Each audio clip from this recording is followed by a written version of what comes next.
নমস্কার, শুভ সন্ধ্যা। স্বাগত জানাচ্ছি দিদি বন্ধুরার পর্দায় দিদি দিদি সিজন 2 সাহসী জানাই সবচেয়ে। আজকের এপিসোডে আমাদের সঙ্গে কিন্তু থাকছে চারজন মাল্টি ট্যালেন্টেড দিদিরা, যারা সিনিয়র সিটিজেন অবশ্যই। ওয়েলকাম করি তাদের। চলে এসো আমার দিদিরা, দিদি দিদি, আমার সব গ্ল্যামার কুইন দিদিরা আমার দু সাইডে চলে এসো, আরেকটু কাছে চলে এসো। তাহলে তোমাদের নিয়ে আজকের এপিসোড শুরু করি। তোমরা এক্সাইটেড তো? হ্যাঁ, আমি কিন্তু তোমাদের নিয়ে খেলার জন্য ভীষণ ভাবে এক্সাইটেড। আমরা বাহ, চলো তাহলে আজকের এই দিদি দিদির এপিসোড শুরু করছি আমাদের আজকের এপিসোড আমাদের চারজন মাল্টি ট্যালেন্টেড দিদিদের নিয়ে। প্রথমে একটু পরিচিত হব তাদের সঙ্গে। আমার একেবারে ডান দিকে প্রথমেই রয়েছেন অজন্তা বর্ধন রায়। অজন্তা দি, নমস্কার, স্বাগত জানাচ্ছি দিদি দিদির মঞ্চে। তারপরেই রয়েছেন ডক্টর চন্দ্রিকা বসু মজুমদার, নমস্কার, স্বাগত জানাচ্ছি দিদি দিদির মঞ্চে। আমার এই পাশে রয়েছেন মাধবী সিংহ, নমস্কার, স্বাগত জানাচ্ছি দিদি দিদির মঞ্চে। এবং তারপর রয়েছেন মীনাক্ষী ভট্টাচার্য, নমস্কার, অনেক অনেক স্বাগত তোমাকে। শুরু করব আমাদের আজকের খেলা, তবে তার আগে অজন্তাদির কাছে যাব। আজকের জন্য তোমরা সবাই আমার দিদি, ঠিক আছে?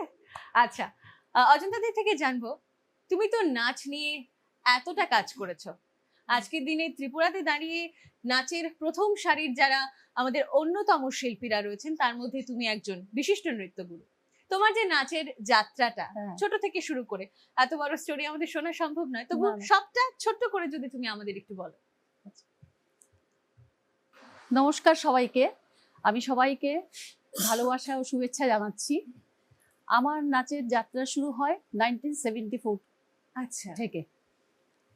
সেই সময়ে আমি নাচের জগতে আসি। প্রথমে আমি নাচ শেখা শুরু করিনি। প্রথম আমি ভর্তি হই, ভর্তি বলবো না ঠিক, এই বিশিষ্ট সঙ্গীত শিল্পী সমীরকান্তি দাস, উনার সান্নিধ্যে আমি প্রথম গান শিখতে শুরু করি, উনারই প্রথম সুরঝর্ণার ছাত্রী হিসেবে। আচ্ছা, সুরঝর্ণার প্রথম ছাত্রী আমি ছিলাম। আমাকে নিয়ে উনি উনার সুরঝর্ণার যাত্রাপথ শুরু করেন। বেশ কিছুদিন যাওয়ার পরে একে একে তো ছাত্রছাত্রীরা আসতে শুরু করলো। তখন উনি আমাদেরকে দিয়ে অনেক নৃত্যনাট্য, গীতিনাট্য এগুলি করাতেন। তখন উনি নিজেই অভিনয় করে আমাদের দেখাতেন, গান শিখাতেন, গান গাইতাম আমরা। করতে করতে আমরা অনেক নৃত্যনাট্য, গীতিনাট্য এগুলি করেছি সুরঝর্ণায়। করার পরে তখন উনি আমার নাচ দেখে বললেন যে আমার মনে হচ্ছে তোর গানের চাইতে নাচটাই ভালো হবে, ভালো হবে। তখন উনি আমাকে উনি রবীন্দ্র পরিষদ আছে না, রবীন্দ্র পরিষদে নিয়ে যান। ওইখানে গিয়ে আমি হীরা দিদিমণির, শ্রদ্ধেয় হীরা দেবের সান্নিধ্যে আমি কিছুদিন নাচ শিখি। তবে আমার বাড়ির থেকে যাতায়াতটা খুব অসুবিধা হতো, রবীন্দ্র পরিষদটা তো একটু দূরে ছিল। তখন স্যার বললেন ঠিক আছে, তাহলে তোর যখন অসুবিধা হচ্ছে আমি তোকে পদ্মিনীর কাছে নিয়ে যাই। তো ওইখানে আমি 2-3 মাস শেখার পরে উনি আমাকে পদ্মিনী চক্রবর্তীর, শ্রদ্ধেয় আমার গুরু ডক্টর পদ্মিনী চক্রবর্তীর কাছে নিয়ে যান। সেই যে আমার ওইখান থেকে আমার যাত্রা শুরু। তারপর তো দিদিমণির সান্নিধ্যেই একদম ছোট থেকে ওনার কাছেই আমি বড় হয়েছি, একদম মাতৃতুল্য ছিলেন আমার। তো ওনার কাছে সারা জীবন ওনার কাছেই শিখেছি, ওনার কাছে ছিলাম, মানে নাচ শিখেছি। তারপরে উনি আমাকে এনে মিউজিক কলেজে নিয়ে এলেন, এখানে নাচ করলাম। এরপর এখান থেকে নাচ শেখার পরে অনেক বছর তো ওনার কাছেই নাচ শিখেছি, সব কিছু হয়েছে। তারপর তারপর আমার বিয়ে হলো। বিয়ের পর উনি বললেন এবার একটা নাচের স্কুল নিজে কর। তো প্রথম আমি আমার নাচের স্কুলটা শুরু করিনি, প্রথম আমি মালঞ্চে নাচ শেখাতাম 10 বছর। আচ্ছা, এরপর আমার উনার কাছ থেকেই পারমিশন নিয়ে তারপর আমার এখন যে আমি করছি নালন্দা, ওই নালন্দার যাত্রা শুরু হলো। তখন থেকেই নালন্দার যাত্রা শুরু হলো। তো নালন্দায় তো শেখাচ্ছি, এখনো প্রচুর স্টুডেন্ট আছে, মোটামুটি চলছে নালন্দা। এবং সেই সঙ্গে তোমার অনেক ছাত্রছাত্রীরা তোমার নাম উজ্জ্বল করেছে। হ্যাঁ, তো ওইটাই আমার ভীষণ গর্বের বিষয়। তারপর অবশ্য আমি পরে অবশ্য কলকাতায় গেছি, অনিতা মল্লিকের কাছে অনেক বছর আচ্ছা নাচ করেছি।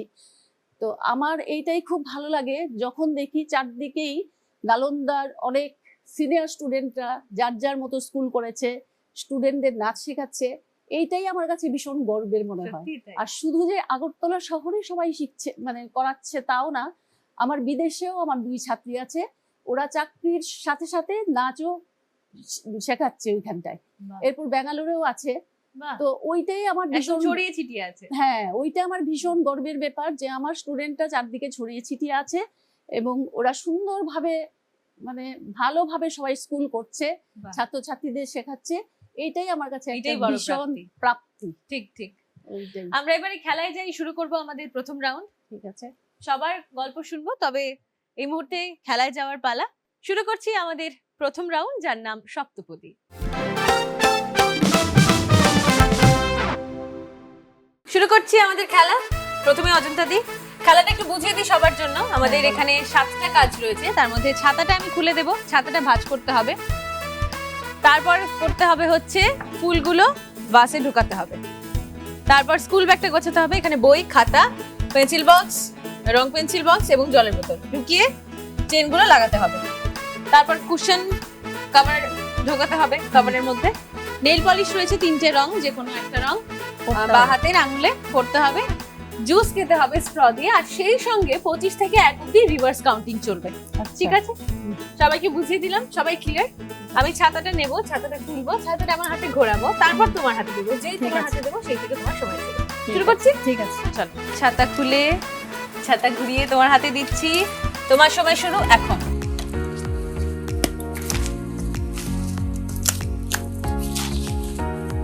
বাহ, খুব ভালো হচ্ছে। 25 থেকে 1 অব্দি কাউন্টিং আছে, এটা একটু মনে রাখতে হবে। 24, 23, 22, 21, 20, 19,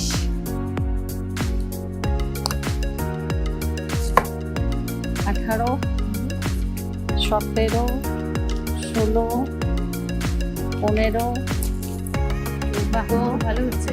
13, 12, 11, 10, 9, 8, এটা খুলে দিয়েছো তো? হ্যাঁ, লাগিয়ে দাও। 8, 7, 6, ব্যাস হয়েছে। হ্যাঁ, এটা লাগাও। 5, 4,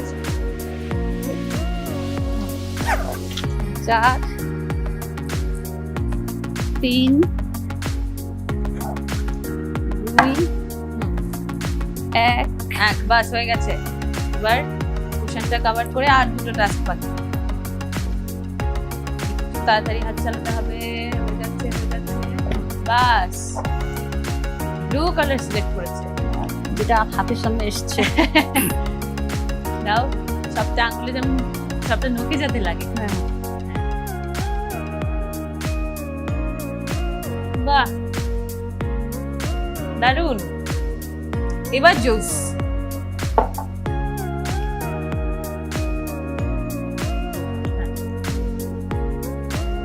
তাড়াতাড়ি তাড়াতাড়ি তাড়াতাড়ি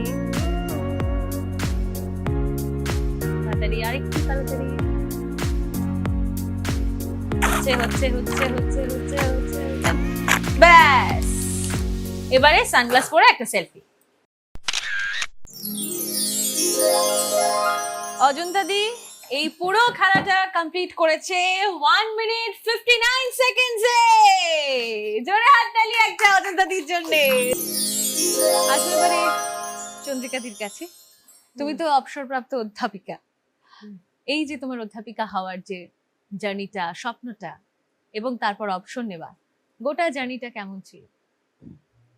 আজকে আমি প্রথমেই ডিডি ত্রিপুরা আজকে দূরদর্শনের প্রোগ্রামের যারা আয়োজক তাদের আমার আন্তরিক কৃতজ্ঞতা জানাচ্ছি, কারণ আমাকে একটা প্রশ্নের সামনে এনে দাঁড় করিয়েছে।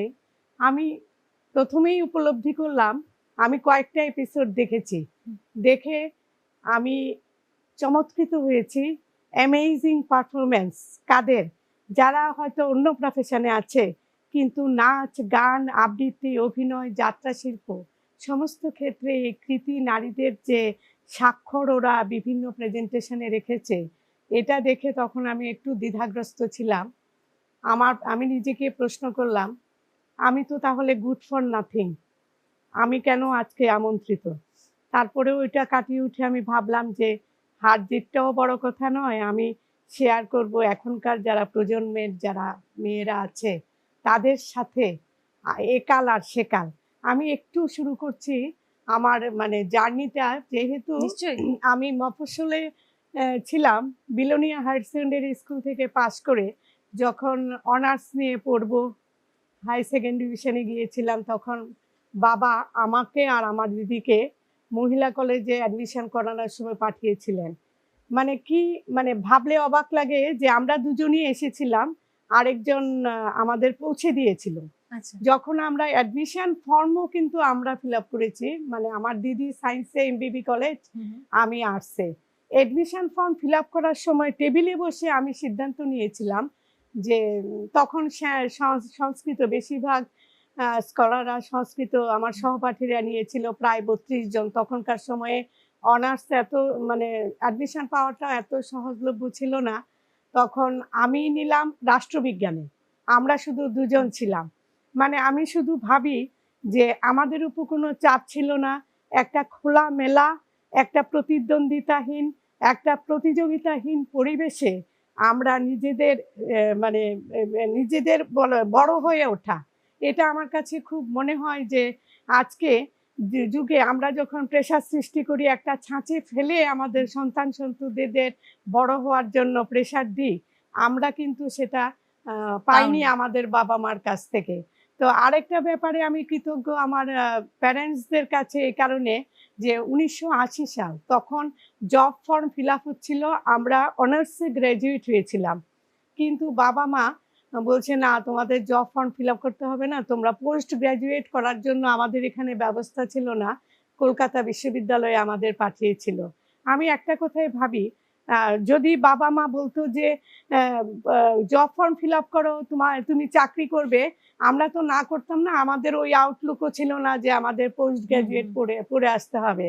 কিন্তু তখন যে এই সুযোগটা পেয়েছি, আজকে ওনারা কেউ জীবিত নেই, ওনারা থাকার সময় কখনো রিয়েলাইজও করিনি যে এটা আমাদের জীবন গঠনে কতটা অবদান ছিল। পরবর্তীকালে আমি দেখেছি যে যেমন আমাদের তারপরে স্টেজে আমি 14 বছর উইমেন্স কলেজে চাকরি করেছিলাম, উইমেন্স কলেজ আর উদয়পুর কলেজ।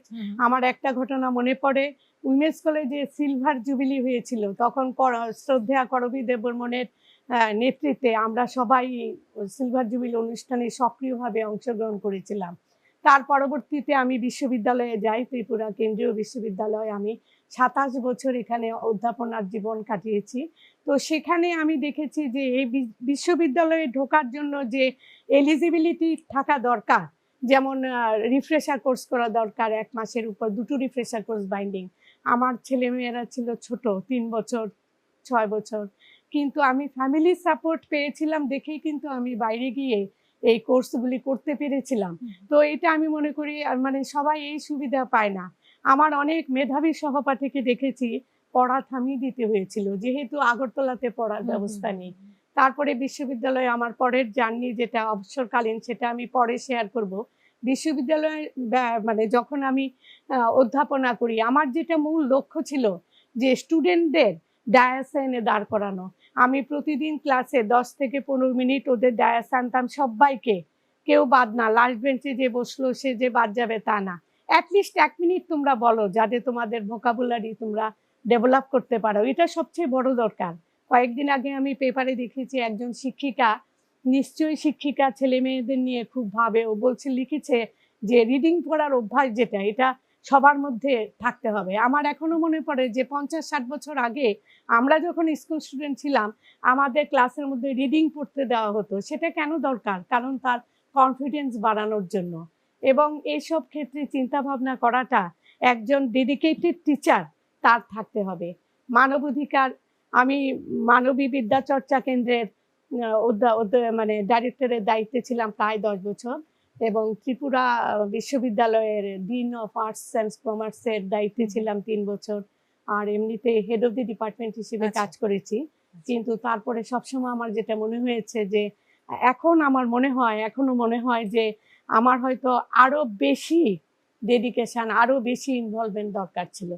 তবে এবারে খেলার পালা, এবার দেখা যাক রিটায়ার্ড লাইফে এসে তুমি খেলাতে কতটা হার্ড ওয়ার্কিং।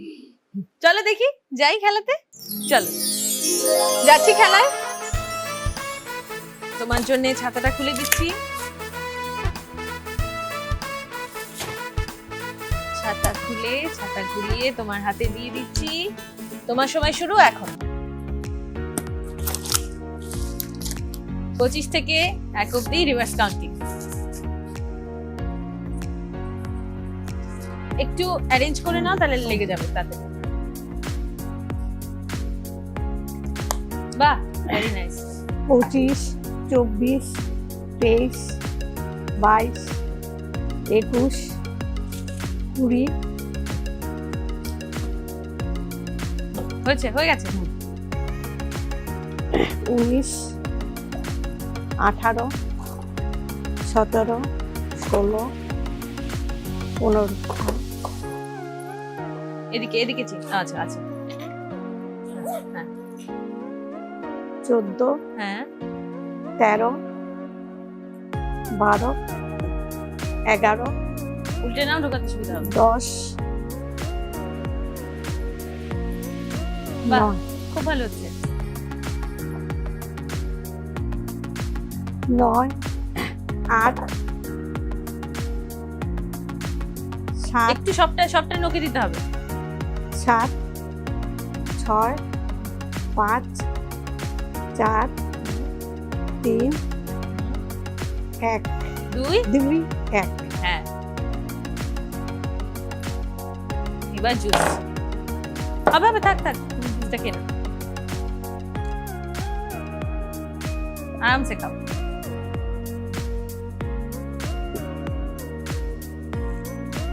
ভালো এগোচ্ছে, আর একটু,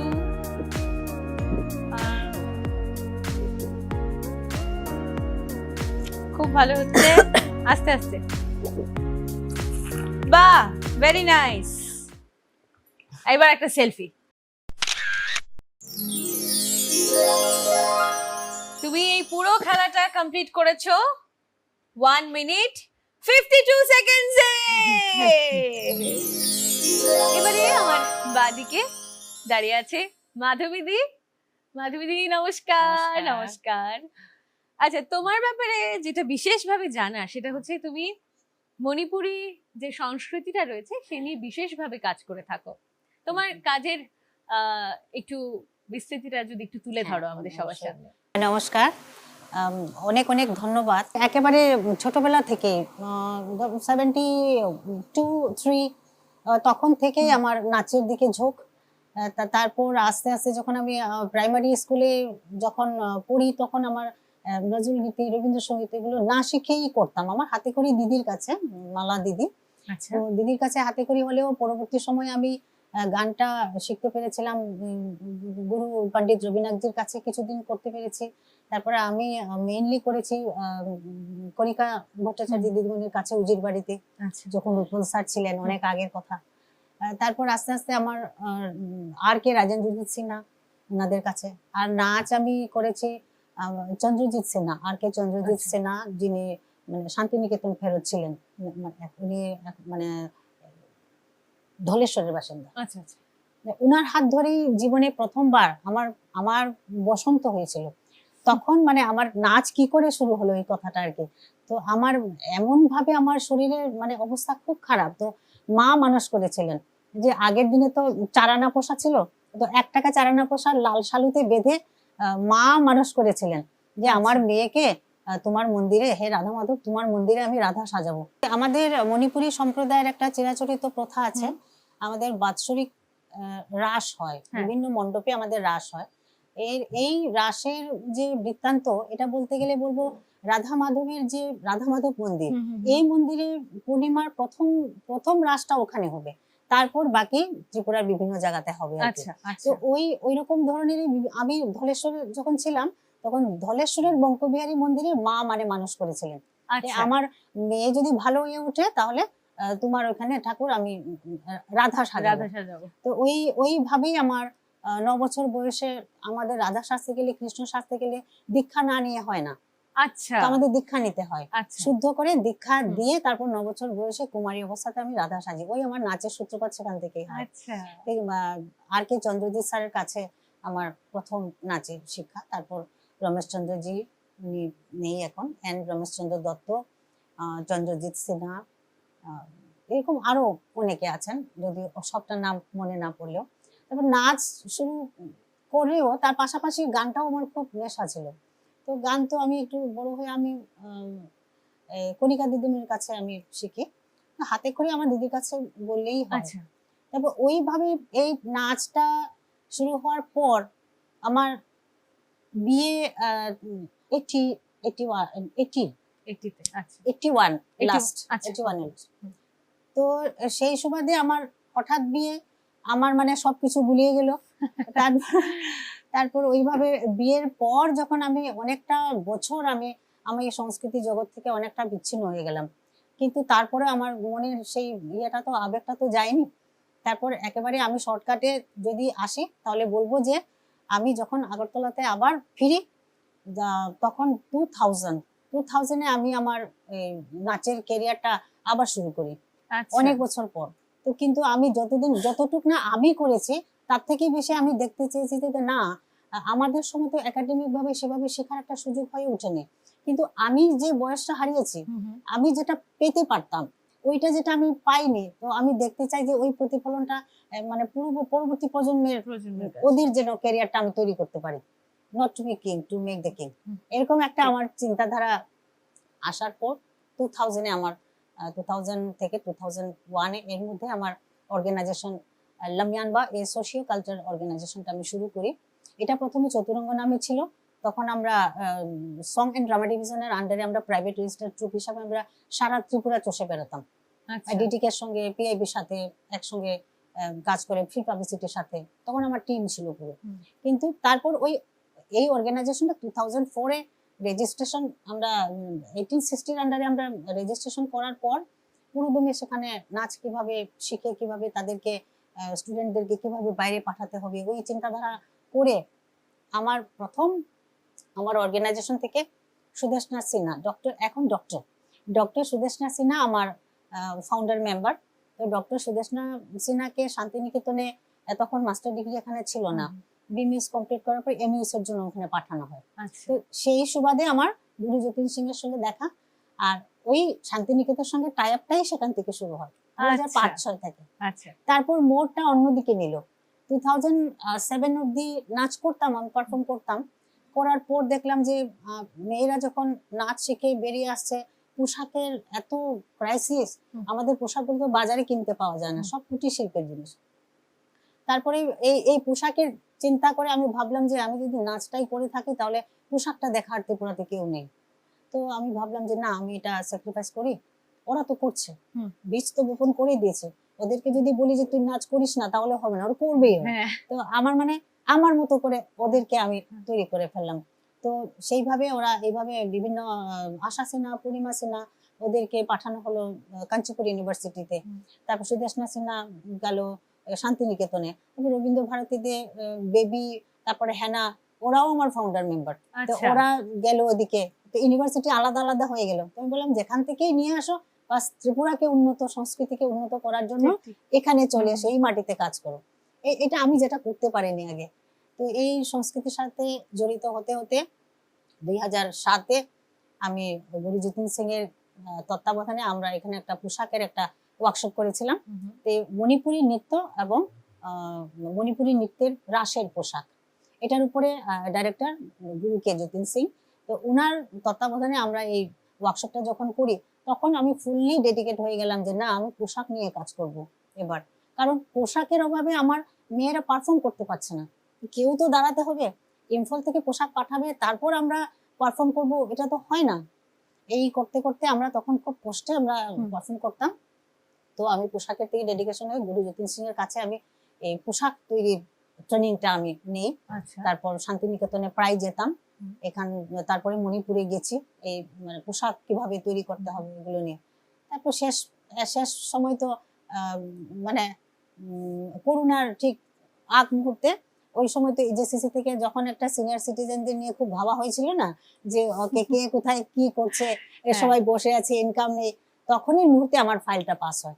আচ্ছা তো গুরু শিষ্য পরম্পরাতে আমাকে মণিপুরি নৃত্যের পোশাকের গুরু হিসাবে সিলেকশন করা হয়। তো আচ্ছা তখন থেকে আমি এখন পর্যন্ত পোশাক নিয়ে খুব মানে নাড়াচাড়া পোশাক নিয়ে করছি। এটার পাশাপাশি আমার শান্তিনিকেতনে যাওয়াতে আমার আরেকটা দিক খুব ভালো খোলে, যে যখন সার্ধ শতবর্ষের খুব গুরুজির প্রতি খুব শ্রদ্ধা জ্ঞাপন হতো সারা ভারতবর্ষ জুড়ে, বিশ্ব জুড়ে, তখন মানে গুরু যতীন সিং বললেন যে একবার শান্তিনিকেতনে এসো। বঙ্কিম গিয়েছিল আমার সাথে, তো বঙ্কিমের সাথেও পরিচয় হলো 2007-এ গুরুজির সাথে। বলে বঙ্কিম আর তুমি একবার শান্তিনিকেতনে চলে আসো। তো সেখানে যাওয়ার পর বঙ্কিম বিভিন্ন নৃত্যনাট্যে অংশগ্রহণ করে। আমাদের বোলপুর দূরদর্শনে আমাদের প্রোগ্রাম ছিল, আচ্ছা তো আমাকে রবীন্দ্রসঙ্গীত করারই কথা ছিল। তারপর গুরুজি আমাকে চ্যালেঞ্জ দিলেন যে আচ্ছা, আমরা যারা মণিপুরী সম্প্রদায়, আমরা কিন্তু গুরুজির কাছে ভীষণভাবে কৃতজ্ঞ। এই যে বিশ্বময় যে আমাদের মণিপুরী নৃত্যটা ছড়িয়েছে, এই রবীন্দ্রনাথের হাত ধরেই কিন্তু মানে ভারতের বাইরে যাওয়া, শান্তিনিকেতনে নিয়ে যাওয়া, এগুলো কিন্তু বুদ্ধিমন্ত সিং এখান থেকে যাওয়াও কিন্তু মানে গুরুদেবের হাত ধরে। তাহলে যে আমরা কি একটা ট্রিবিউট দিতে পারি না? তো এমন করলে কেমন হয় যে আমাদের ভাষায় যদি রবীন্দ্রসঙ্গীতকে অনুদিত, মণিপুরী ভাষায় অনুদিত রবীন্দ্রসঙ্গীত যদি আমরা করে যদি ওনাকে শ্রদ্ধা জ্ঞাপন করি কেমন হয়? তাহলে খুব ভালো হয় গুরুজি। তো বলছে তুমি করবে? আমি পারবো। তাহলে তা ঠিক আছে, চেষ্টা করো, আমি তোমাকে চ্যালেঞ্জ দিলাম। আমি তোমাকে রবীন্দ্রসঙ্গীত বাংলাতে করার কথা ছিল, আমি আজকে রাতটা দিচ্ছি, তুমি একটা গান আমাকে ট্রান্সলেট করে, আজকে রাতে আমাকে একটা গান ট্রান্সলেট করে সকালবেলা তুমি আমাকে শোনাবে। আচ্ছা তারপর আমি সারা রাত আমার ঘুম নেই আর। তাই সেই থেকে আমার এই ট্রান্সলেশন ওয়ার্কের দিকে আমি অজান্তেই ভিড়ে গেলাম। আচ্ছা তারপর এই সেই থেকে আমার গানের ক্যারিয়ারটা। তারপর গুরুজি বললেন যে ঠিক আছে, তাহলে তুমি কালকে সকালে আমাকে শোনাবে। সারা রাত্র বসে জেগে ছায়া ঘনাইছে বনে বনে ট্রান্সলেট করলাম। তারপর ওই গানটাই গুরুজি গ্রান্ট করলেন। 2 দিন পরে আমরা বোলপুর, ওখানে আমরা রেকর্ডিং হয়, তখন গুরুজি বললেন আমার মাথায় একটা ইয়ে আসছে, তুমি লাভ লোকসান অডিও সিডি করছি, তুমি মানে ওইগুলো ভেবো না, তুমি জাস্ট ভাবো যে আমি নিজেই প্রডিউস করবো, আমি সব খরচ আমি বহন করবো। নিশ্চয়ই বাকি গল্পটা আমরা একটু পর শুনি, আমরা খেলায় যাই। চলো আমরা যাচ্ছি খেলায়। মাধবীদি, তোমার খেলা শুরু করি। কি মনে হচ্ছে দুজন থেকে? দেখা যাক। ঠিক আছে, ছাতা খুলে ছাতা ঘুরিয়ে তোমার হাতে দিয়ে দিচ্ছি। তোমার সময় শুরু এখন। 25 থেকে 1 পর্যন্ত রিভার্স কাউন্টিং। 25, 24, 23, হবে হবে 22, খুব পরিপাটি করে করছো। 23,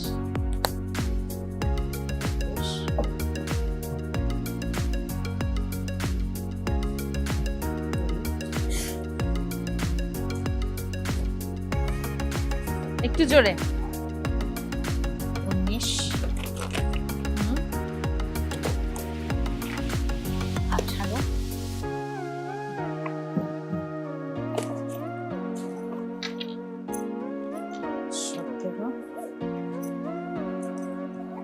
17, তারপর 16,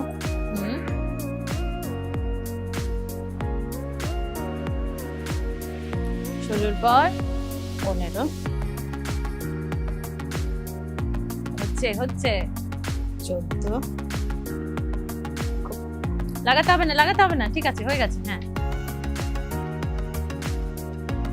14, 13 কমপ্লিট করে ফেলো নেল পালিশ করতে করতে, তারপর জুস খেলে শেষ খেলা। 13 পর 12, হয়েছে, হয়ে গেছে। 12, 11, হ্যাঁ আচ্ছা খেয়ে নাও।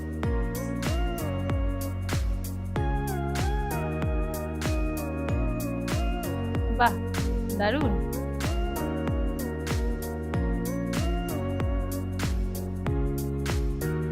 আর একটু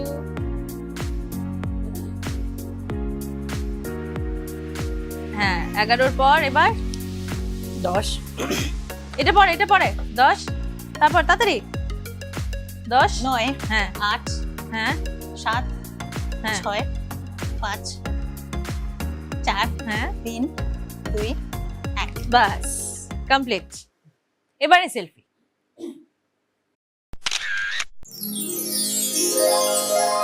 মাধবীদি এই পুরো খেলাটা কমপ্লিট করেছে, একটু বেশি সময় লেগেছে, 2 মিনিট 16 সেকেন্ড। হাততালি। এবারে যাবো মীনাক্ষীদির কাছে, খুব সুন্দর করে সেজে দাঁড়িয়ে আছে। ছোট্ট করে তোমার জার্নিটা একদম শুনবো। ছোট্ট করে বলছি। আমার জন্ম কৈলাসহরে। সেখানে আমাদের যে বাড়িটা, পারিবারিক যে ওইখানের মধ্যে খুব মানে সাহিত্য চর্চা হতো। মানে চর্চা থেকেও বড় কথা মানে মানে বই পড়া হতো। আচ্ছা। মা বাবা ছোট বেশি শিক্ষিকা ছিলেন গার্লস হায়ার সেকেন্ডারি স্কুলে, তো প্রচুর বই পড়া হতো। আমরা সিলেবাসের বাইরে প্রচুর বই পড়া অভ্যেসটা ওই ছোট থেকেই শিখেছিলাম।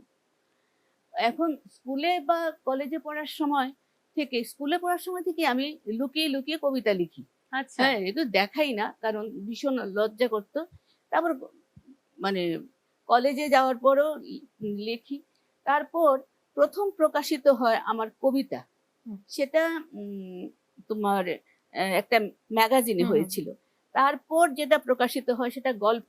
তখন কিন্তু দৈনিক সংবাদে শুধু গল্পই বেরোতো এবং প্রবন্ধ বেরোতো, কবিতা কিন্তু বেরোতো না তখন। অনেক আমি 70-এর দশকের কথা বলছি। আচ্ছা। বহু বছরই লেখালেখি মোটামুটি করি, ধারাবাহিকতা নেই, কারণ তারপর ওই চাকরি হয়ে গেল। আমি তারপর তুলসীবতী স্কুলে এসে ভর্তি হলাম। আচ্ছা। বাবার মানে বদলি চাকরি ছিল, কৈলাসহর থেকে চলে এলাম আমরা। তো তুলসীবতীর পরে উমেন্স কলেজ, বিএ পাস করার পর ইন্টারভিউ দিয়ে চাকরি হয়ে গেল। চাকরির পর তারপর বিয়ে। তো ওই সময় আমি মাধবীর একটা কথা শুনছিলাম, আমার মজা লাগছিল, যে এটা সবারই বোধহয় হয়। বিয়ের পরে তো ওই 16 আনা দিতে গিয়ে স্কুলে আর মানে পরিবারে আমার লেখা তো উধাও হয়ে যাচ্ছে, কিন্তু একেবারে কের উদ্ধার হয় না, বিষটা তো থেকে যায়। মনে মনে তো করি। আর ওই যেটা তখন স্কুলে থাকতে আমি নাচতামও, মানে শিখিনি কারোর কাছে, স্কুলের দিদিমণিরা স্কুলে প্রোগ্রাম হলে যেমন করাতেন আর কি। এরপর ওইখানে কৈলাসহরে সূর্য মিশ্র একজন খুব বড় রবীন্দ্রসঙ্গীত শিল্পী ছিলেন, ওনার কাছে রবীন্দ্রসঙ্গীত শিখেছিলাম। ওই রকম কিছু বড়সড় কোনো ব্যাপার আমি নয়, কিন্তু আমি শিখেছিলাম, অনুরাগটা তৈরি হয়েছিল। আমার মা সব সময় ওই রান্না করতে করতে গান করতেন, এবং তখন তো রেডিও ছিল, তো ট্রানজিস্টার একটা ওই রান্নাঘরের মশলাপাতির যে তাকটা ওইটার উপরে রাখতেন। আর যেখানে নব ঘুরিয়ে ঘুরিয়ে যেখানে যে স্টেশনে যে নাটক হতো, বেতার নাটক, তারপর যাত্রাও হতো বেতারে, তারপর তোমার আধুনিক গান, সিনেমার গান, তারপর রবীন্দ্রসঙ্গীত, এই যে নজরুল গীতি, এই সমস্ত কিছু ওনার মুখস্থ, কাজ করছেন না বলে শুনছেন। আর আমিও মানে আমরা সবাই খুব ভালোবাসি গান বাজনা, কিন্তু আমি প্রচন্ড ভালোবাসি আর কি। আচ্ছা। শেখা টেখা তো এবং কিছু না, পরবর্তী সময় ত্রিপুরা রবীন্দ্র পরিষদও শিখেছি। লেখালেখির ব্যাপারটা একটু শুনবো। লেখালেখির ব্যাপারটা। তারপর আমি চলে এলাম তারপর যখন আমাদের সামার ভ্যাকেশন হতো, তখন আবার লিখতাম আর কি। স্কুলটা তো তখন বন্ধ থাকতো, এরকম করে করে যাই হোক। তারপর আমার প্রথম যে বইটা বেরিয়েছে 2007-এ, প্রথম বইটা বর্ণালী দিগন্তে। আচ্ছা। 8-এ বেরিয়েছে। আছে এটা সঙ্গে বইটা? হ্যাঁ, একটু দেখবো। এই বইটা প্রথম বেরিয়েছে আর কি। প্রথম বেরিয়েছিল। হ্যাঁ, তারপরে বেরিয়েছে তোমার এইটা রবীন্দ্রনাথকে নিয়ে লেখা এক আলোকিত সত্তা ও অন্যান্য মানে এখানে অনেকেই আছেন। আচ্ছা। হ্যাঁ, সত্যজিৎ রায়ের ফ্যামিলি থেকে 3 প্রজন্ম পেয়েছেন, তো অনেকেই আছেন, উপনিষদ অনেক কিছুই আছে। যাই হোক, এত তো ডিটেলে বলা যায় না। তারপর হচ্ছে তোমার এটা কাব্যগ্রন্থ, অনুভবের যাওয়া আসা। তারপরেরটা হচ্ছে নৈশব্দের ধ্বনি, কাব্যগ্রন্থ। তারপরেরটা হচ্ছে ইচ্ছে মেঘের পালক, এটাও কাব্যগ্রন্থ। তো তারপর হৃদয়ে ঋতুরঙ্গ, এটাও কাব্যগ্রন্থ। এটা একটা আমার একক গল্প সংকলন, অল্প স্বল্প গল্প অল্প স্বল্প গল্প বাহ, কথা। খুব সুন্দর নামটা। Thank you. আর এটা হচ্ছে আমার যে কবিতাগুলো তার থেকে আমি নির্বাচন করেছি নির্বাচিত কবিতা। আচ্ছা হ্যাঁ, আচ্ছা, এর মধ্যে একটা আমার খুব প্রাপ্তি বলতে পারো, যেটা হচ্ছে যে সৌরস্নাত রবীন্দ্রনাথ। আচ্ছা হ্যাঁ, এই বইটা বিশ্বভারতীর যে রবীন্দ্র ভবনের যে গ্রন্থাগার সেখানে ঠাঁই পেয়েছে। আচ্ছা বাহ, হুম। এটা আমার লেখক জীবনের বিশাল অন্যতম প্রাপ্তি। প্রাপ্তি। 2023-এ তখন তো আমি তো 2014 সেপ্টেম্বরে আমি রিটায়ারমেন্টে গেছি। আচ্ছা তারপরে আমার ওই অপারেশন সবই যাই হোক, হুম। এরপর ওই 2023-এ আমি ভর্তি হই টেগোর রিসার্চ ইনস্টিটিউট কলকাতা। হুম। সেইখানে একটা পাঠ্যক্রম আছে রবীন্দ্রনাথ ঠাকুরের উপরে। সেই পাঠ্যক্রমটা 2 বছরের। হুম। সেটাতে কি পড়ানো হয়, সেখানে শুধু রবীন্দ্রনাথের যে যত প্রকার সৃষ্টি সাহিত্য, হুম। আমরা সাধারণত কবিতা গান রবীন্দ্রনাথের এগুলোই বেশি পড়ি, গান গাই বা হুম। নাটক করি, কিন্তু তার যে পত্র সাহিত্য হুম। বিশাল। তারপর উনি যে যত জায়গায় গেছেন সব জায়গাতেই থেকে কিন্তু তিনি তার যে তোমার ডায়েরি গুলো আর কি, হুম মানে নিজের যে ওই ডায়েরি না, উনি কিন্তু ডায়েরি লিখতেন না, আচ্ছা কিন্তু ওই যে পর্যটনের যে তার যে গল্প কথাগুলো লিখে দেন, হ্যাঁ। উনি চিঠিতে নানান হুম, যে ইন্দিরা দেবী চৌধুরানী থেকে শুরু করে মানে অনেকেই তিনি চিঠি লিখতেন। হ্যাঁ, আচ্ছা হ্যাঁ সেই যে ছিন্ন পত্রাবলী বা হুম, হুম। ছিন্নপত্র বা চিঠিপত্র, বিশাল ব্যাপার। ওইগুলো এটার মধ্যে আছে। এছাড়াও উনি যে তার আরো অনেক প্রবন্ধ, হুম। যেগুলো প্রবন্ধগুলো তো রবীন্দ্রনাথের অসম্ভব রিচ প্রবন্ধ হুম। গ্রন্থগুলো, সেগুলো সাধারণত আমরা কম পড়ি, কিন্তু এগুলো এই সিলেবাসের অন্তর্ভুক্ত। মানে খুবই কঠিন কিন্তু ইন্টারেস্টিং এবং অসম্ভব পরিশ্রম সাপেক্ষ। 2 বছরে আরেকটা জিনিস আছে যে রবীন্দ্র জীবনীর উপরে, হুম। মানে রবীন্দ্রনাথ সারা জীবনে কি করেছেন। তিনি তো শুধু কবি না, হুম। তিনি তো অসম্ভব কর্মবীর, প্রচুর কাজ করেছেন। এই সমস্ত কিছু এই সিলেবাসে আছে, মানে গবেষণা ধর্মী পুরোটা। আচ্ছা তো এটা আমি করেছি, এটা জাস্ট শেষ হুম, হুম। হলো আর কি। আচ্ছা আচ্ছা। জাস্ট 2 বছরের কোর্স, 400 নম্বরের পরীক্ষা। বাহ দারুণ। এবং এই ব্যাপারে আমি আমার ছেলে অনুমিত্রের কাছে কৃতজ্ঞ। কেন? কারণ এই বয়সে আমার তো চলাফেরা ঠিকভাবে না, অসুবিধা, হুম, হুম, খুব হুম। অসুস্থ শরীর।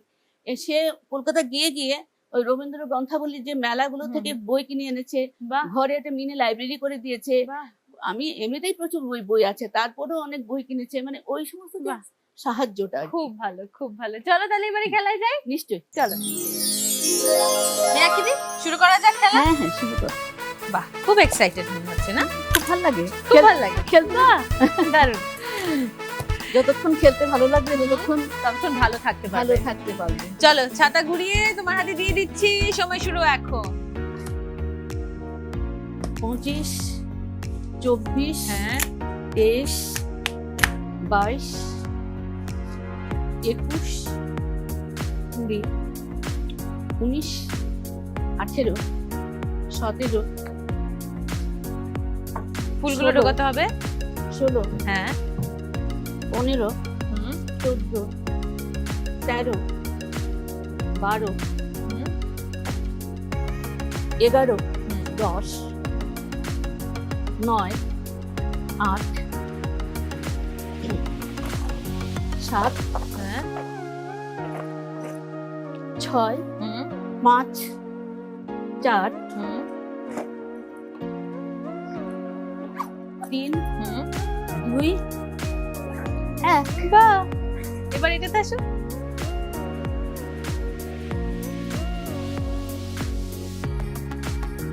একটু হাত চালাতে হবে, তাড়াতাড়ি তাড়াতাড়ি।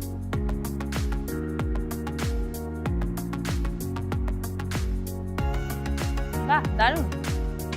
আরেকটু ঢুকবে আরেকটু ঢুকবে, ঢুকে উপরটা ঢুকিয়ে দাও, উপরটা ঢুকিয়ে দিতে হবে, উপরটা ঢুকিয়ে, হ্যাঁ এই জায়গাটা ঢুকিয়ে দিতে হবে। ব্যাস উল্টে দাও, হয়ে গেছে। নেল পলিশ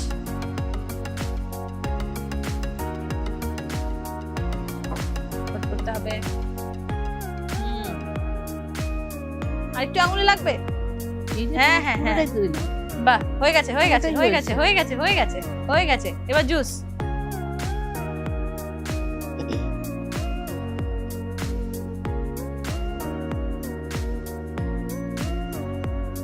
পড়ছে পড়ছে, একটু গ্লাসটা, হ্যাঁ খাও খাও খাও খাও খাও, আমি হ্যাঁ হ্যাঁ খাও খাও, আচ্ছা আচ্ছা ধীরে খাও।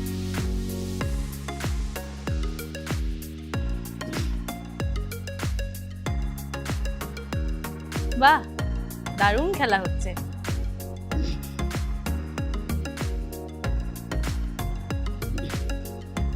আরেকটু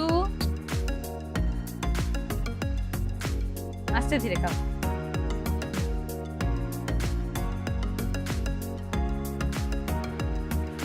ব্যাস কমপ্লিট। এবার একটা সেলফি সানগ্লাস পরে। মীনাক্ষী দি, বলো। এই পুরো খেলাটা কমপ্লিট করেছো হুম, 2 মিনিট হুম। 29 সেকেন্ডে। 40 পয়েন্টস পেয়ে ফার্স্ট পজিশনে আছে চন্দ্রিকা বসু মজুমদার। 30 পয়েন্টস পেয়ে সেকেন্ড পজিশনে অজন্তা বর্ধন রায়। 20 পয়েন্টস পেয়ে থার্ড পজিশনে মাধবী সিংহ। আর 10 পয়েন্টস পেয়ে আপাতত ফোর্থ পজিশনে মীনাক্ষী ভট্টাচার্য।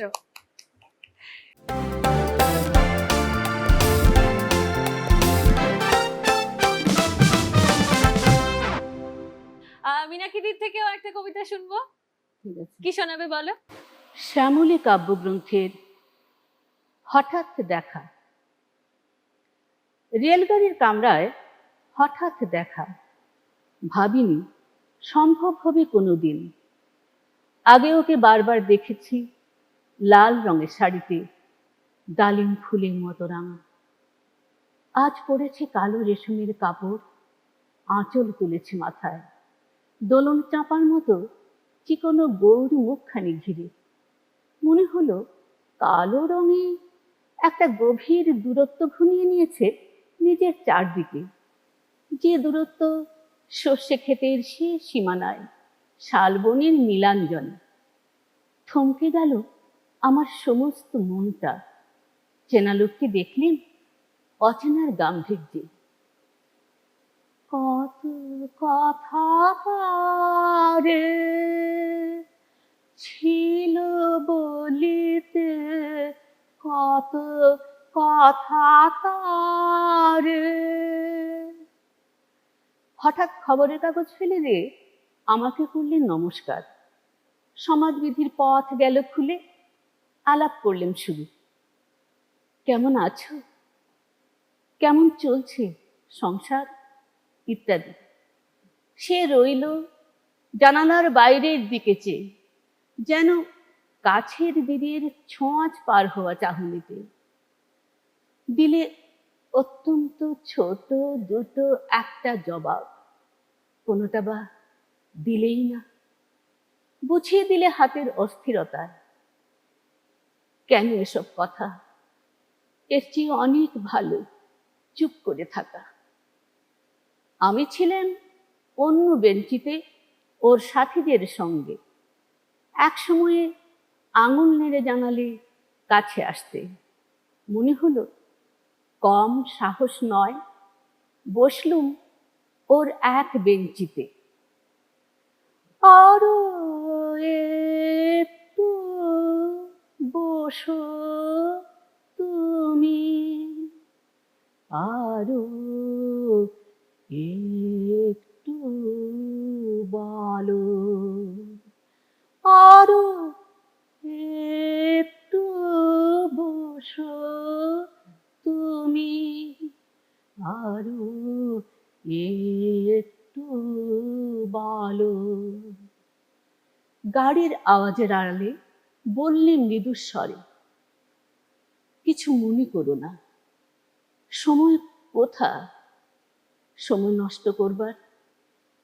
আমাকে নামতে হবে পরের স্টেশনে, দূরে যাবে তুমি, দেখা হবে না আর কোনোদিনই।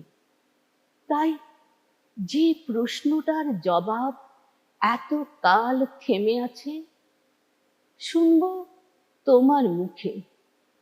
সত্য করে বলবে তো? আমি বললেন বলবো। বাইরের আকাশের দিকে তাকিয়ে শুধুলো, আমাদের গেছে দিদিন, একেবারে কি গেছে, কিছু কি নেই বাকি। একটুকু রইলেন চুপ করে, তারপর বললেন, রাতের সব তারাই আছে দিনের আলোর গভীরে। খটকা লাগলো, কে জানি বানিয়ে বললেন নাকি। ও বললে, থাক, এখন যাও ওদিকে। সবাই নেমে গেল পরের স্টেশনে, আমি চললেন একা।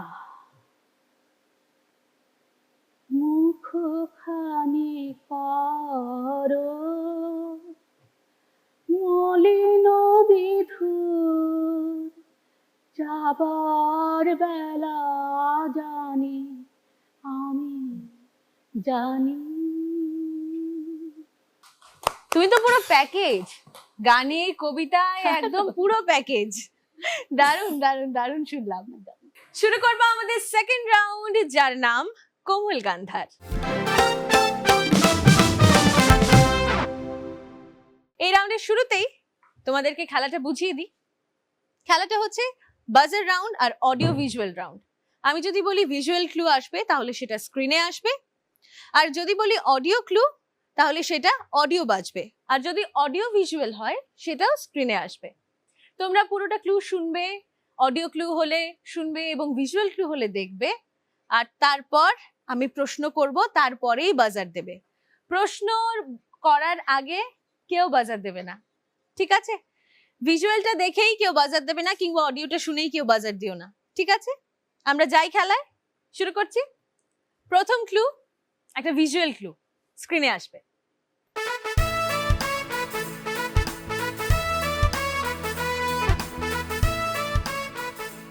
দেখেছো সবাই?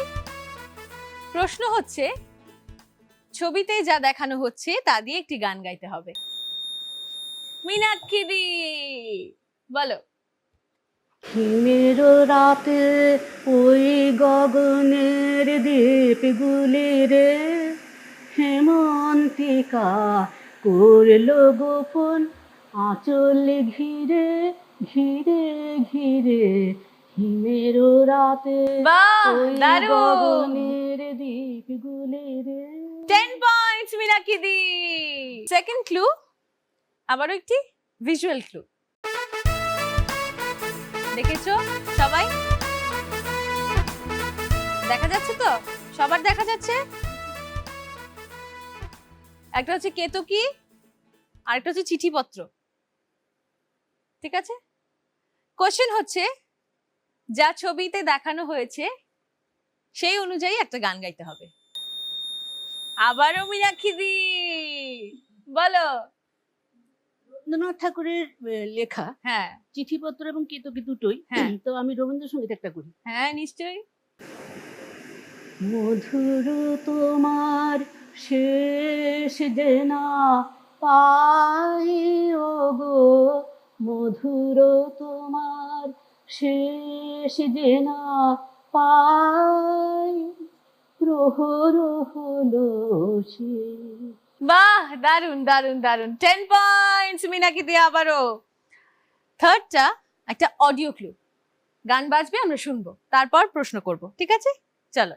লাখ শূন্য লাখ বাসনা ছুটিছে গভীর আধারে। শুনেছো গানটা? প্রশ্ন হচ্ছে, এই গানটার মুখরা গাইতে হবে। আবারও মীনাক্ষী দি। তুমি হ্যাঁ। নির্মল ভেরি করো গুড। মঙ্গল করে, রজনীকান্তের। হ্যাঁ, আর গেয়েছে কে? এটা গিয়েছেন গানটা তো এখন তো কানের ইয়েতে চলে গেছে। যাই হোক, সন্ধ্যা মুখোপাধ্যায়। এটা কোশ্চেনের বাইরে, হ্যাঁ, এটা আমি হ্যাঁ। এমনি জিজ্ঞেস করলাম। এমনি জিজ্ঞেস করেছিলেন। 10 পয়েন্টস মীনাক্ষী দি আবারও। 4 নম্বর একটা গান আমি গাইবো, গেয়ে তারপর প্রশ্ন করব, ঠিক আছে? কোন সে স্বপ্ন নিয়ে যেন আমায় কে ডাকে, আয় চলে আয়, ছায়া নীল সীমানায় ছড়া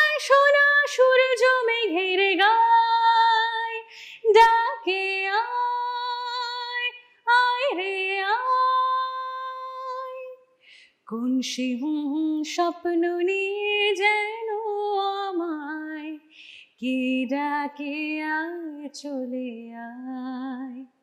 গেছি, শুনেছো সবটা? প্রশ্ন হচ্ছে, একটা শব্দ আমি হুম হুম বলেছি, এই শব্দটা আইডেন্টিফাই করে এই শব্দটা দিয়ে একটা গান গাইতে হবে।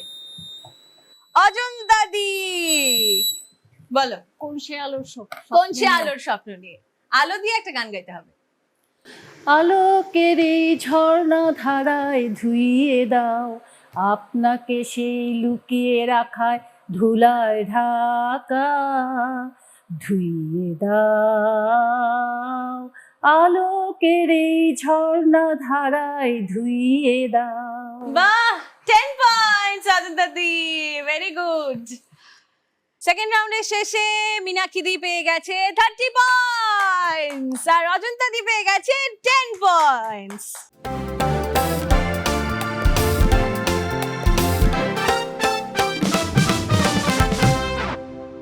থার্ড রাউন্ডে তো যাবো, তবে তার আগে অজন্তা দির একটা নাচ তো দেখবো।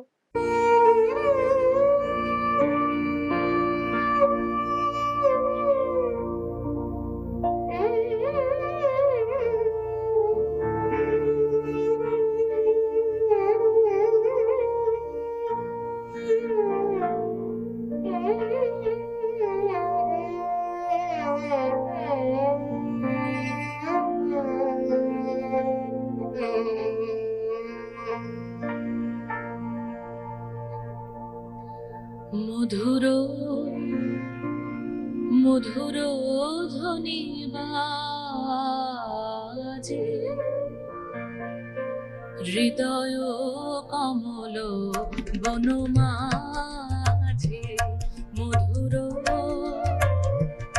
মধুর ধ্বনি বাজে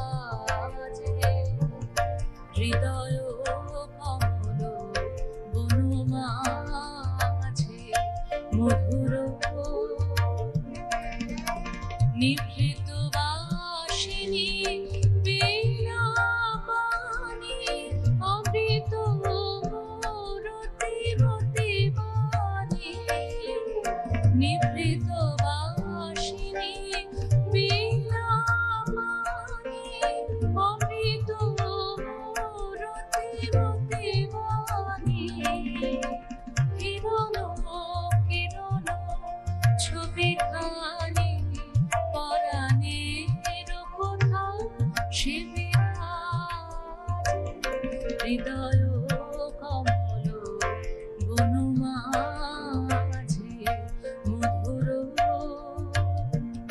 মধুর ধ্বনি বাজে হৃদয় কমল বনমাঝে, মধুর।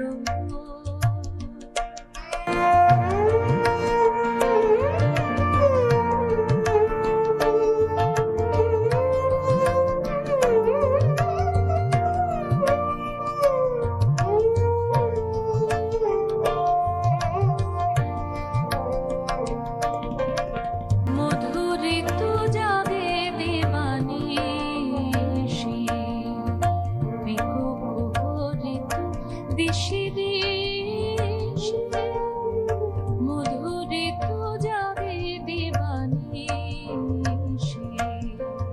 বিকোপহরিত দিশি দিশি, মানুষ মধুপ মধুধনে মুরচি পড়ছে পরিমলে, মানুষ মধুপ মধুধনে মুরচি পড়ছে পরিমলে, এসো দেবী এসো এ আলোকে একবার তোরে ফেরি চোখে, এসো দেবী এসো এ আলোকে একবার তোরে ফেরি চোখে, গোপন থেকো না থেকো না থেকো না গোপনে, থেকো না মনোলোকে ছায়াময় মায়াময়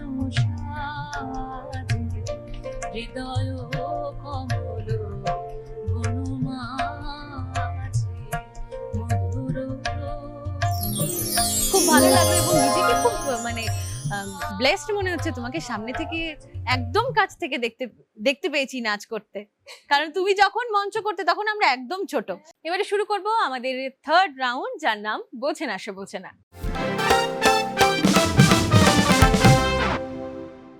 এই রাউন্ডটা একটু তোমাদের বুঝিয়ে দিই।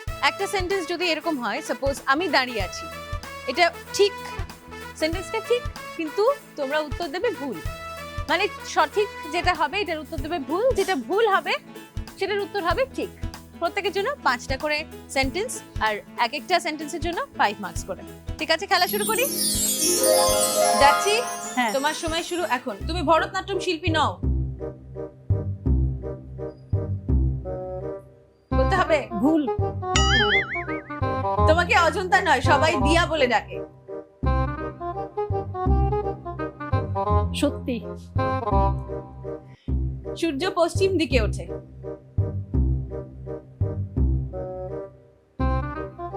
সময় চলে যাচ্ছে। হ্যাঁ। সূর্য পশ্চিম দিকে ওঠে। ঠিক।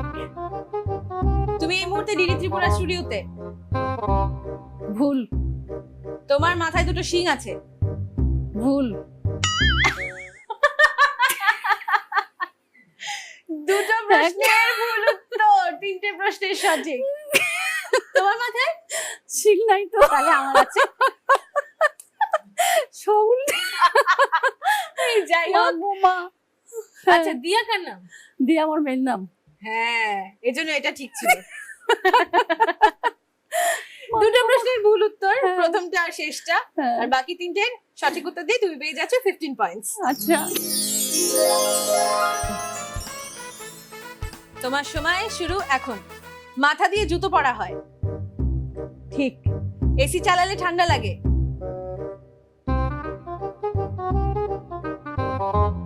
ঠিক। পাখিরা কলেজে পড়তে যায়। ঠিক। ঘুমের মধ্যে মানুষ স্বপ্ন দেখে।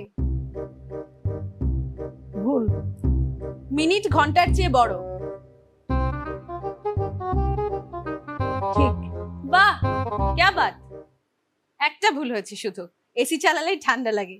এটা বলেছে ঠিক, এটা বলতে হতো ভুল। তোমার সময় শুরু এখন। মাধবীলতা নামে একটা ফুল আছে। না। মানুষ জীবনে একদিনই হাঁচি দেয়। হ্যাঁ। মানুষের রক্তের রং লাল। না। আমরা সূর্যে বসবাস করি। হ্যাঁ। মানুষ ডানা ছাড়াই পাখির মতো উঠতে পারে। হ্যাঁ। বাহ, ভেরি গুড, 25 পয়েন্টস। তাহলে তোমার খেলা শুরু করছি। তোমার সময় শুরু এখন। 2 আর 2 যোগ করলে 5 হয়। সঠিক। মানুষ শুধু মুখ দিয়েই শ্বাস নেয়। সঠিক। নুনের স্বাদ নোনতা হয়। ভুল। পৃথিবী সূর্যের চারিদিকে ঘোরে। ভুল।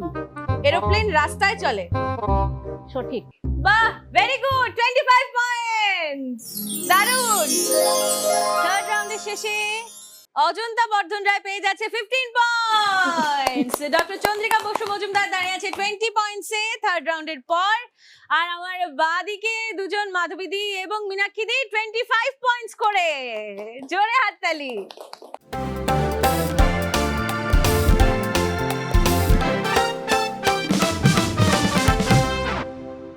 এবার আসবো চন্দ্রিকাদির কাছে। তোমার থেকে একটা কবিতা শুনতে চাইবো, শোনাবে? বলে হ্যাঁ, দাও। শোনাবো। হ্যাঁ, আমার মনে হয় কবিতাটা আমি মনে রেখেছি, শোনাতে পারবো। কবিতাটা হচ্ছে 1983 সালে দেশ পত্রিকায় প্রকাশিত একটি কবিতা। কবি নীরেন্দ্রনাথ চক্রবর্তী। কবিতার নাম ঠাকুমা বলতেন। আমার আচ্ছা। বাবার কালেকশনে এটা পেয়ে আমি এই নস্টালজিক কবিতাটি আমার খুব প্রিয়, আমার বাবারও খুব প্রিয় ছিল। ঠাকুমা বলতেন, দাদা খুব বেশি তো আর বাঁচবো না, তাই সাধ্যমতো আলগা দিয়ে থাকি, যে অল্প সময় আছে বাকি। দেখতে দেখতে কেটে যাবে, তোমরা থাকো ভালো। আমি দেখি কি করে আমার আঁচলের গীতগুলিকে ধীরে সুস্থে খুলে ফেলা যায়। যখনই বলতেন বড় নম্র একটি আলো ভেসে উঠত শান্ত দুটি অনচ্ছ চক্ষুর জানালায়। দিদি তো তক্ষুনি রেগে টং, বলতো তুমি যাবে কোথা, দিচ্ছে বাকে যেতে, আমরা চাইছি গল্প শুনতে, আমরা চাইছি খেতে, নাড়ু বড়ি আম কাসুন্দি খেয়ে দিব্যি আছি, বুঝলে তো ঠাকুমা, তুমি বাজে কথা বাদ দিয়ে বরং গল্প বলো। কিংবা সেই বিখ্যাত লাউয়ের ঘন্ট রাধো মুগ ডাল ছড়িয়ে, আমরা চারটি খেয়ে বাঁচি, মোট কথা গিঁটগুলি তুমি শক্ত করে বাঁধো। ঠাকুমা বলতেন, দিদি, যে লোকটা সব কিছু ছেড়ে একা চলে গেছে তার কথা যে বড্ড মনে পড়ে। সেও বলতো, এই কলকাতা শহরে চিত্ত সুন্দরীর চেয়ে সুন্দরী যদি বা থাকে, তার অর্ধেক সুন্দর রান্না কোথাও পাবে না। যার দেখা স্বপ্নে রোজ পাচ্ছি দিদি, তাকে ছেড়ে আর কি থাকা যায়। বলতে বলতে হাসি ফুটে উঠত ঠাকুমার মুখে, আলো ভাসত দুটি অনচ্ছ চক্ষুর জানালায়। বাহ, অসাধারণ, খুব ভালো, খুব ভালো। শুরু করছি আমাদের আজকের পর্বের 4th রাউন্ড এবং লাস্ট রাউন্ড, যার নাম চোখের বালি। সেম সেকেন্ড রাউন্ডের মতো বাজার রাউন্ড। প্রথম 3টা কোশ্চেন হচ্ছে অডিও ভিজুয়াল সেকেন্ড রাউন্ডের মতো, তবে এখানে গান গাইতে হচ্ছে না। তাহলে প্রথম কোশ্চেনে যাচ্ছি, normal question, visual question, visual clue আসবে, চলো দেখি। বলতে হবে ইনি কে, ঠিক আছে? Chandrika di, mother Teresa. Mother Teresa, 10 points তোমার ঝুলিতে। Second question, audio visual clue.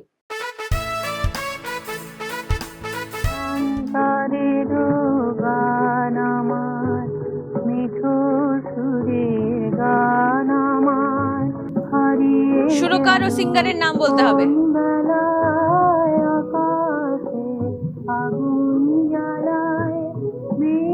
বা যে কোনো একটা বললেও কিন্তু হবে, সুরকার অথবা সিঙ্গার।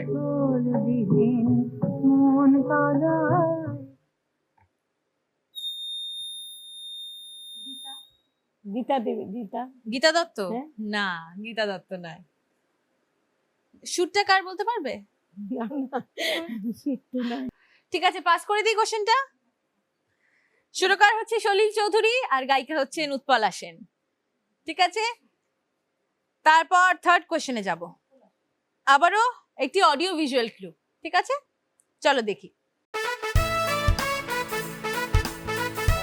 पूरा है विश्वास नन्हे बनेंगे गावस्कर एक दिन बड़की को ब्याहेगा बड़का বলতে হবে এটা কোন সিরিয়ালের দৃশ্য।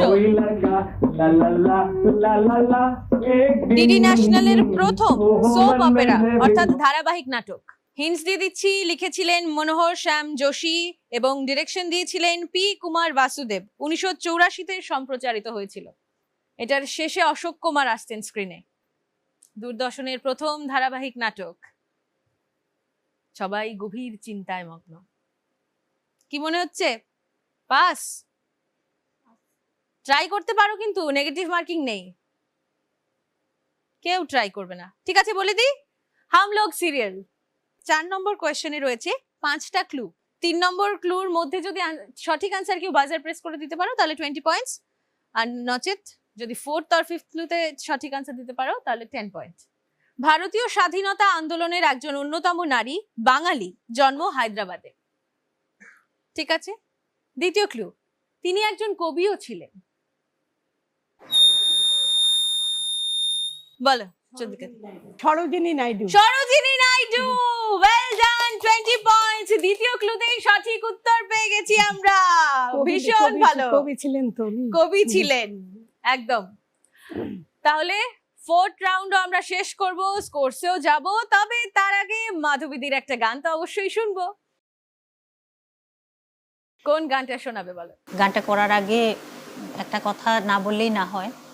2010-এ গুরু যতীন সিং এর তত্ত্বাবধানে, ওনার প্রোডাকশনে আমি 8টি রবীন্দ্রসঙ্গীত মণিপুরি ভাষায় সংকলিত রবীন্দ্রসঙ্গীতের একটা হুম। অডিও সিডি প্রকাশ হয়েছিল 2010-এ।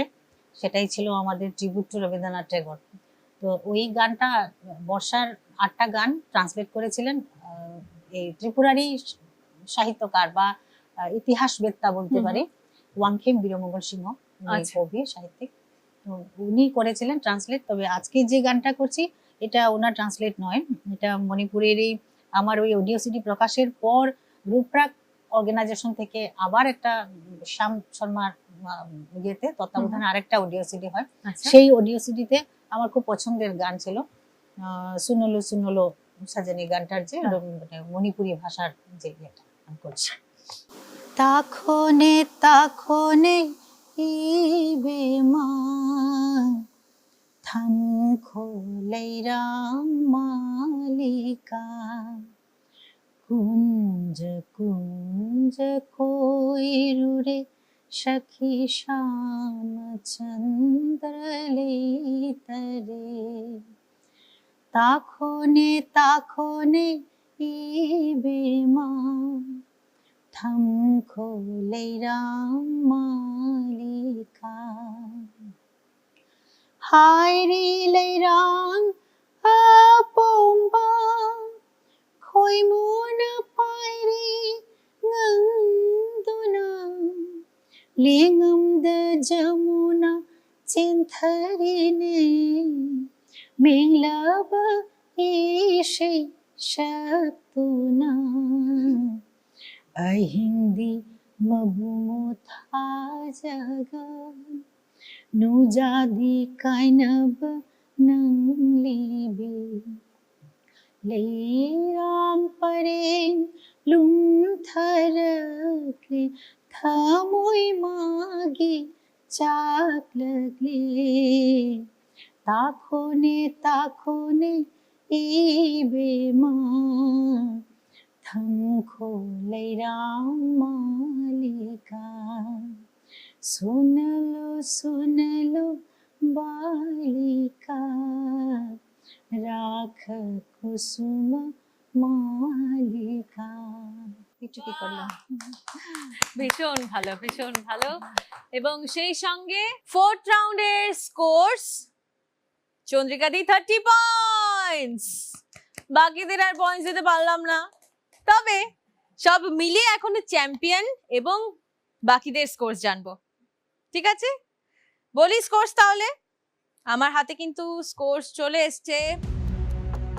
45 পয়েন্টস পেয়ে 4th পজিশনে আছে মাধবী সিংহ। 55 পয়েন্টস পেয়ে 3rd পজিশনে আছে অজন্তা বর্ধন রায়।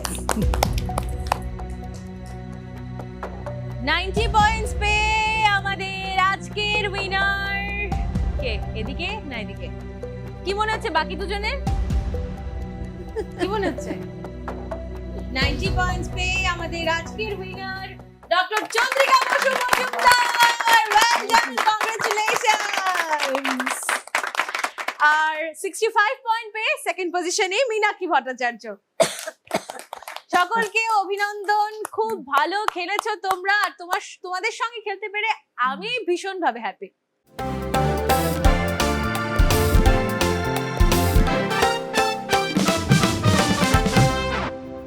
ডিডি ত্রিপুরার পক্ষ থেকে রয়েছে এই আকর্ষণীয় কফি মাগটি।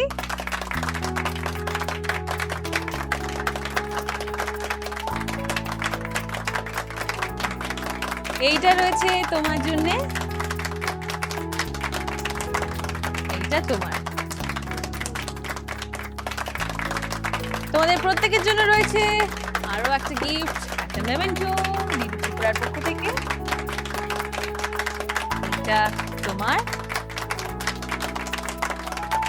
এইটা তোমার জন্য, আর আমাদের উইনারের জন্য এই আকর্ষণীয় মেমেন্টো। এটা হাততালি হয়ে যাক। এছাড়াও আমাদের উইনারের জন্য কিন্তু রয়েছে ডিডি ত্রিপুরার পক্ষ থেকে এই সুন্দর স্যাশটি।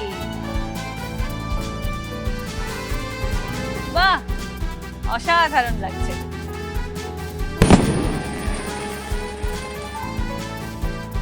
এই অনুষ্ঠানটা এত এনজয় করলাম, আর উইনারের কথা তো স্বপ্নেও ভাবিনি। শেষ করছি আজকের এপিসোড। আমি নিশ্চিত আপনাদের সবার আজকের এপিসোডটা অসাধারণ লেগেছে, কারণ অসাধারণ সব দিদিরা আমার সঙ্গে ছিল, আর আমারও খুব ভালো লেগেছে তোমাদের সঙ্গে খেলে। আজকের মতো বিদায় নেব, আবারও দেখা হবে পরের শনিবার রাত 8টায় ডিডি ত্রিপুরার পর্দায়। ডিডি দিদি সিজন 2, সাহসী ডানায় স্বপ্নের উড়ান।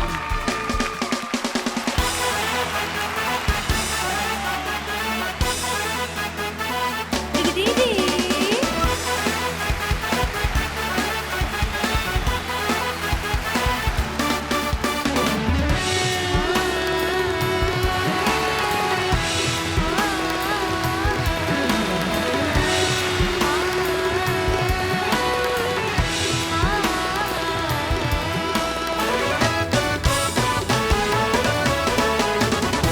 দিদি দিদি